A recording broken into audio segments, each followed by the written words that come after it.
Hello, hello, good morning.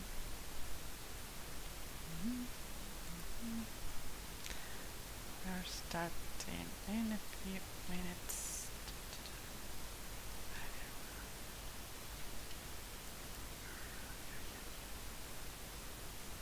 Okay, there we go. Hello again. Today we are talking about truth, wisdom, or intuition.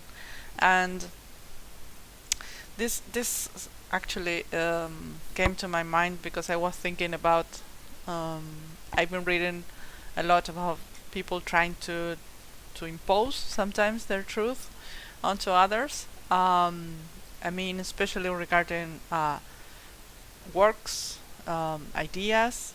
For example, Agile is in the field I'm working right now with Agile methods, and I see how people start to discuss and arguments are started against you are doing it right, you are doing it wrong, and egos come up and those kind of things. And I was thinking, okay, everybody has their own truth, and how can they use their truth to spread their wisdom, and also how what are the differences between truth, wisdom, intuition, and I was thinking about that during those days.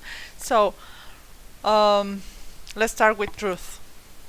And I think that everybody has their own truth because we all have the capacity to realize things and realize how things work for us. So I think that's kind of a truth that you may call, and I think everybody has their own truth, as I was saying. So if there were, I'm not sure about that, but if there were a huge universal truth, maybe it could be composed, I think, of the different individual truths, all the truths together. Um, but I'm not sure, as I was saying about that. I'm not sure there's a universal truth because everything we know, we think, we experience comes from our individual perception. So if you have your own truth and you want to spread it, that's perfect. That's alright, but no, it's only your truth. Maybe there are other people that will want to show you your cause or your ideas, and that will be fine. They will be following you, but don't be so attached to your truth. Uh, I think you can also consider other people's truth and try to combine them to make it um, a better, greater truth, even most of the sum of your individual truth, I would say. So, yeah, about that.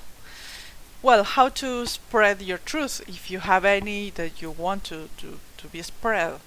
So, there's a person I've been reading called Jerome Bruner. He was a psychologist from the USA. He was at the Harvard University, and he was one of the first people to study cognitive psychology. He was speaking about truth and wisdom and how we can get people to understand our truth or our wisdom. And I will start with truth. He was saying, for example, that truth is spread via argumentation. I mean, logical arguments. You have to use logic, and maybe you have to follow certain steps. I don't know, in induction, deduction, and those kind of logical steps and statements and reasoning that you have to follow. And that's how truth is spread. So if you think, for example, about, I don't know, religions that spread their truth to their followers, they have to follow certain steps and certain arguments for you to believe in them. And then comes from theory of knowledge, for example. Then comes believing, and if you really believe those arguments, or if you follow the same logic, you could say you are inside a logic, or a bubble of logic, as the Bono said, a bubble of logic, and you all in that context think the same, believe the same, and also follow the same structure, the logical structure, to get down to the same belief. So you have to start, in most of the cases, I wouldn't say all because I haven't checked every single truth, but most of the time you have to start by thinking of some axioms. I don't know if that's the exact word in English, but some principles that you have to use, and those principles are unquestionable in almost every truth. For example, in mathematics, when I was at university studying algebra and those kind of things, yeah, a quote unquote kind of a big nerd. We started always with axioms. So we had these principles we couldn't question. We have certain things that we had to follow because that's the basis, or the fundamentals of mathematics. So you just have to blindly follow that in order to keep on building and constructing things upon the things you have already know. For example, one of the axioms is I can't quite remember, but for example, between one point and another point, you can construct a line, a right line. So that's one axiom. Can well, I was about to start about the history of that thing, but let's keep it there. And yeah, so you have the things you cannot question because otherwise you would have another theory or another methods for mathematics. So you have to start with what is given, and that's the truth. Mathematics work on the principle of truth, on logic, following these axioms or principles. So let's move on now on to wisdom. And wisdom, on the opposite, is just based on feelings, emotions, and there's no logic maybe in that, but you feel that's the way it is, and you just feel it. You know inside of you, you can say, or you can resonate with it, with the things that the other people saying, or with your own wisdom. You just know it is that. And so wisdom sometimes is spread through stories.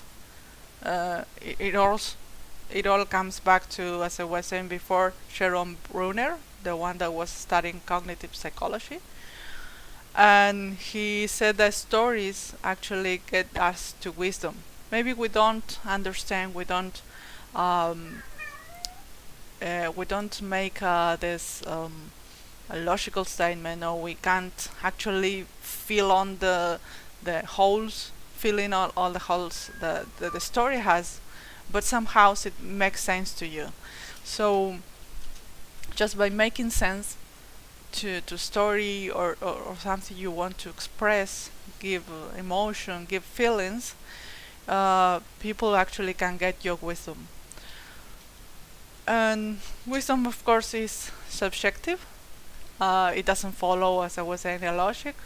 It's just something you feel. So maybe you say, outside your bubble of logic, there are people that are believing other things that you don't, and you say, what are they believing in? Why are they doing this? And why are they following these certain things and principles that I don't believe in?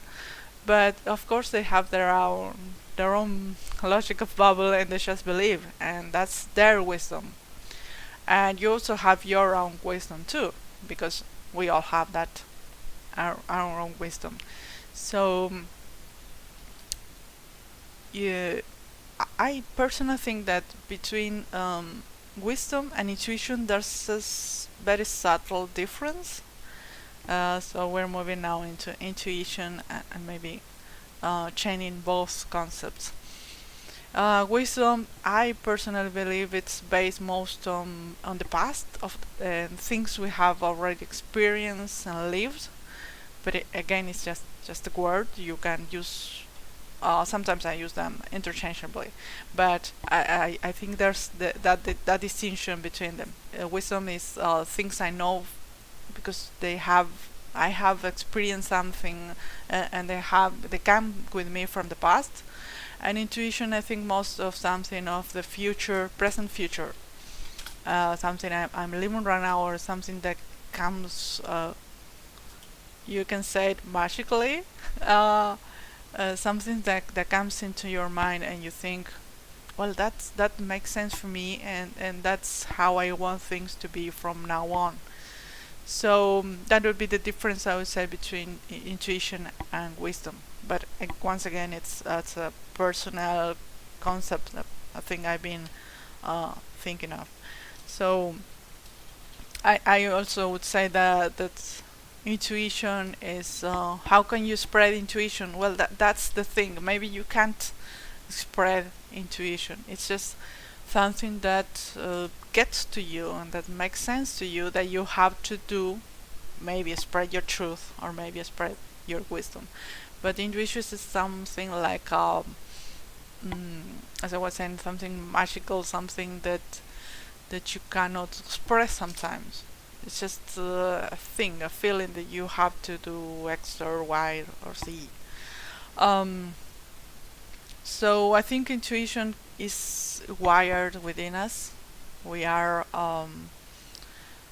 we have the innate capacity of having these intuitions, these insights. They usually can be insights or realizations, instant realizations, or aha moments.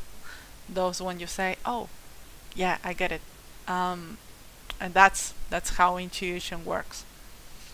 And of course, you can use it to connect with others better, just by being in the moment, being present.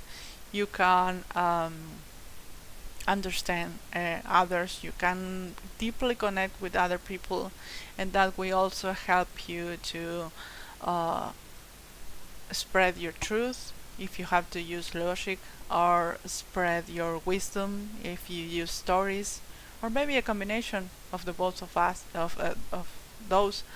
And you can really get to the heart of the people.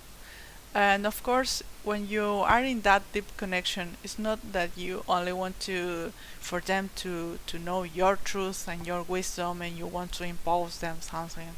It's that you will be more connected to them, and you will also be more open to understand their truth and their wisdom, and maybe even question yourself, help them question themselves, uh, and also build up something greater.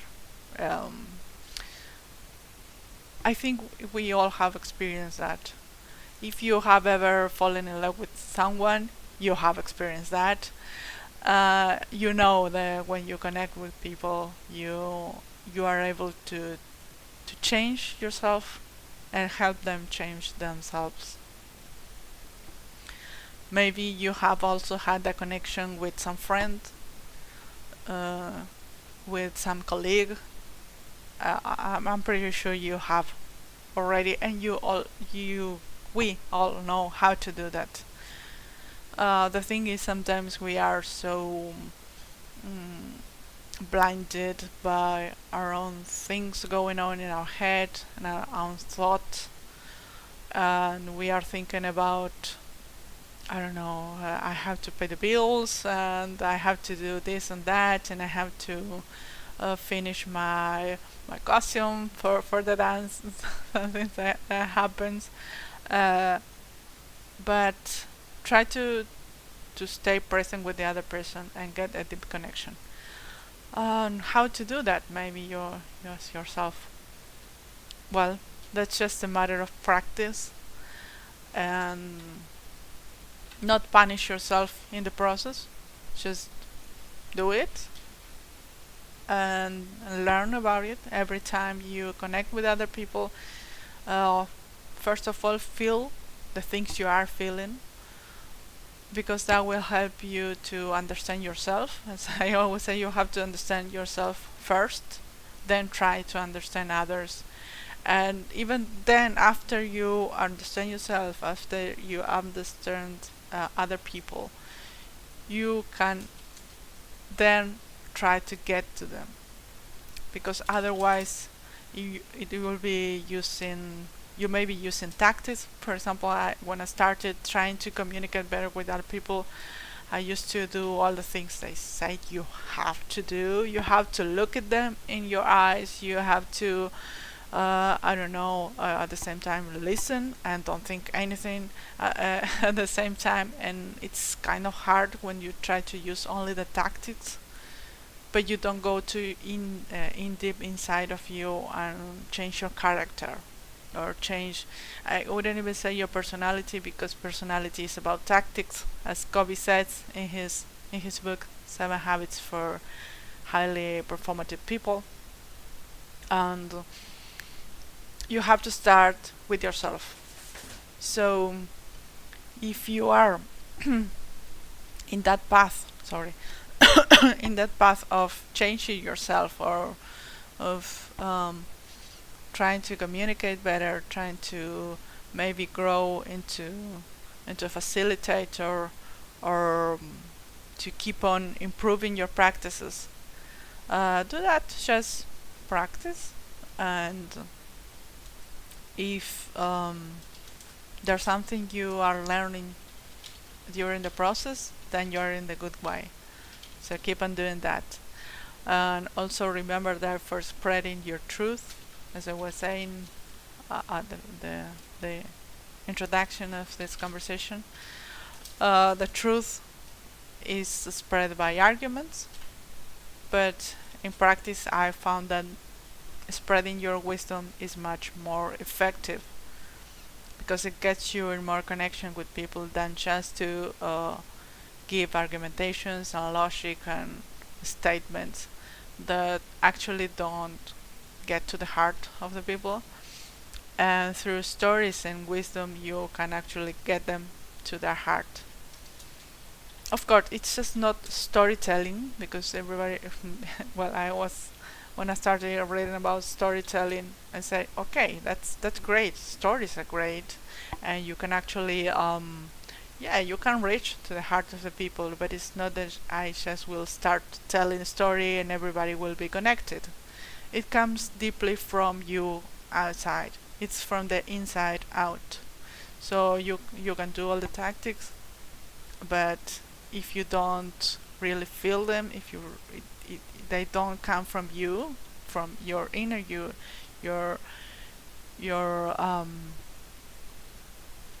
your own self, and your own wisdom, or your own intuition, things won't happen in the outside. So it takes time. Just calm yourself, have a cup of tea if you if things don't go well at the first time, or the second time, or the third time, but know that you will be a better communicator over time. And of course, if you need a hand with that, talk to me.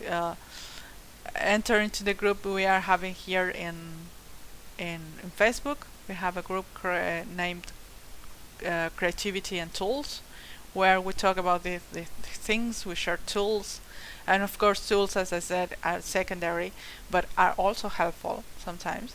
So just get in there, and we will be happy to assist you in your growing. And I hope you like this conversation. I hope you have more insights coming from this, more ideas and things you want to comment and share. So please do on the comments. Leave your comments, said what has been the way for you as a facilitator, or Scrum Master, maybe an agile coach, or a coach therapist, and how are you working on yourself, and how do you see this concept? Because as I was saying, these are the way I see them. Maybe you have different ideas or thoughts for it. Maybe you resonate with another ways of defining the things. So please comment below and have fun. And see you next Thursday. Bye bye.